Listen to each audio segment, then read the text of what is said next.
तारक मेहता का उल्टा चष्मा हा कार्यक्रम अनेक वर्ष प्रेक्षकांचं मनोरंजन करत आला आहे. या मालिकेतील प्रत्येक भूमिकेने प्रेक्षकांच्या मनात एक वेगळं स्थान निर्माण केलंय. त्यामुळे प्रत्येक भूमिकेविषयी प्रेक्षकांचं विशेष प्रेम आहे. यातील टीव्ही शोमध्ये रोशन सिंग सोढीची भूमिका साकारून अभिनेता गुरुचरण सिंग लोकप्रिय झाला. मात्र अभिनेता बेपत्ता असल्याची माहिती समोर आली आहे. या माहितीने सर्वत्र खळबळ उडाली आहे.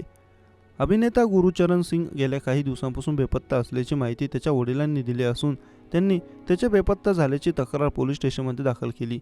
22 एप्रिल रोजी गुरुचरण दिल्ली विमानतळावर दिसला होता.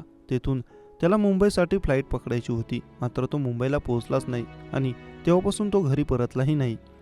गुरुचरण सिंग बेपत्ता झाल्याची माहिती समोर येताच त्याचे चाहतेही चिंतेत पडले आहेत. वडिलांनी दिलेल्या निवेदनात लिहिलं, माझा मुलगा गुरुचरण सिंग जो 50 वर्षांचा आहे, 22 एप्रिल रोजी सकाळी 8:30 वाजता मुंबई विमानतळावरून निघाला. तो ना मुंबईला पोहोचला ना घरी.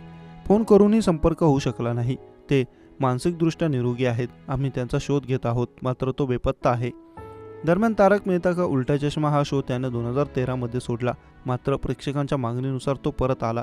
2020 मध्ये त्याने पुन्हा शोपासून स्वतःला दूर केलं. त्यामुळे त्याच्या जागी अभिनेता बलविंदर सिंग सुरीला कास्ट करण्यात आलं.